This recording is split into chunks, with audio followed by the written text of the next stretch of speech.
When I married John, I knew I wasn't just committing to a man. I was stepping into a world that included his son, Ethan.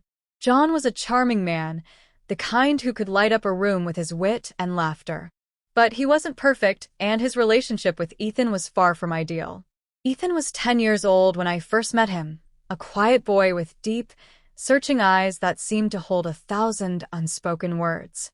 From the stories John told me, Ethan had always been a good kid, but the strain of his parents' divorce had left him somewhat guarded. John adored his son, or at least he said he did. However, his love often felt more like a claim he made rather than an effort he showed. John was consumed by his career in sales, constantly chasing the next big deal, and his social life often took precedence over family time. When Ethan started living with us full-time, I'll admit, I was nervous. I didn't know much about being a parent, let alone stepping into the shoes of a mother figure for a boy who might not even want me there. I braced myself for resistance, for the possibility that Ethan would resent me for taking his mother's place. But Ethan surprised me. From the very beginning, he was polite and kind, though somewhat reserved. He kept to himself a lot, spending hours in his room with his books or tinkering with small projects. I could tell he missed his mom, who had moved to another state after remarrying, but he never complained. Instead, he seemed determined to make the best of his situation. It didn't take long for me to notice the differences between Ethan and his father. John was impulsive, often making promises he couldn't keep. He would tell Ethan he'd show up for his soccer game or take him fishing, only to cancel at the last minute because of work or some last-minute plan with friends. Ethan never threw tantrums about it. He simply shrugged and said, "It's okay." But I could see the disappointment in his eyes. One particular incident stands out in my memory. Ethan had been practicing for weeks for his school's talent show. He was playing the guitar, something he had picked up on his own after watching YouTube tutorials. He was so excited for John to see him perform. The night of the talent show, Ethan got dressed in his best outfit and kept glancing at the clock, waiting for his dad to come home from work.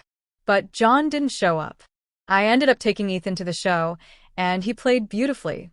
His fingers moved across the strings with a confidence and passion that brought tears to my eyes. As the audience applauded, I saw a small, hopeful smile on his face. But when we got home, and he realized John hadn't even left a note or a text to explain his absence, that smile faded. Ethan didn't say anything, but he didn't need to.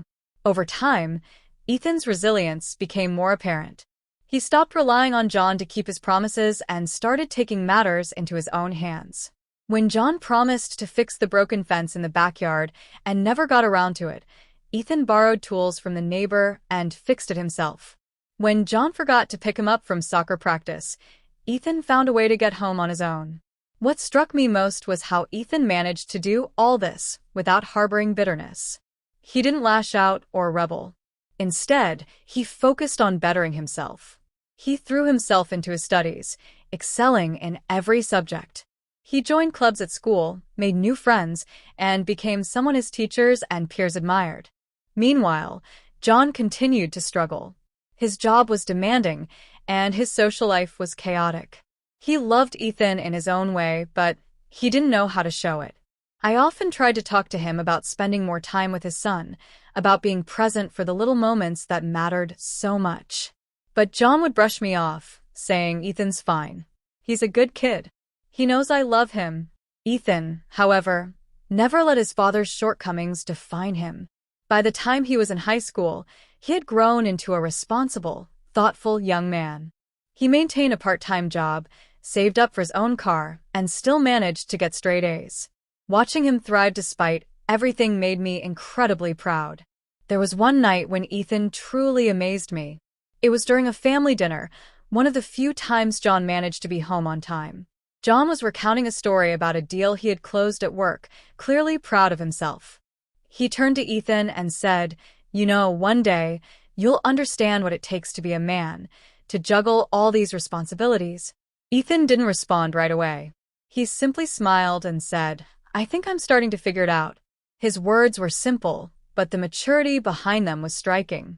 Years passed, and Ethan continued to outshine everyone's expectations. He got into a top university on a full scholarship, graduated with honors, and landed a great job right out of college. He even found time to volunteer at a local youth center, mentoring kids who came from difficult backgrounds. The moment that brought everything full circle happened on Ethan's graduation day. John and I sat in the audience, watching as Ethan gave his valedictorian speech. He spoke about resilience, about overcoming obstacles, and finding strength within. He didn't mention his father directly, but I knew the lessons he had learned from John's shortcomings had shaped him into the man he had become. After the ceremony, John hugged Ethan tightly and said, "You've done better than I ever could, son. I'm so proud of you." It was the first time I had seen John acknowledge the gap between his intentions and his actions, and it was a moment of healing for both of them. Today, Ethan is not just my stepson. He's one of the most remarkable people I know. He has shown me that our pasts don't define us, and our circumstances don't limit us. In every way that matters, Ethan has proven to be better than his father, not out of spite or competition, but because he chose to rise above and be the best version of himself. Ethan's story is a testament to resilience, kindness, and the power of self-determination. He taught me, and I believe even John, that being a good person isn't about perfection. It's about showing up, doing your best, and finding strength in the face of challenges. Ethan may have started as my stepson, but he's now someone I'm proud to call family, and I know he'll continue to inspire everyone he meets.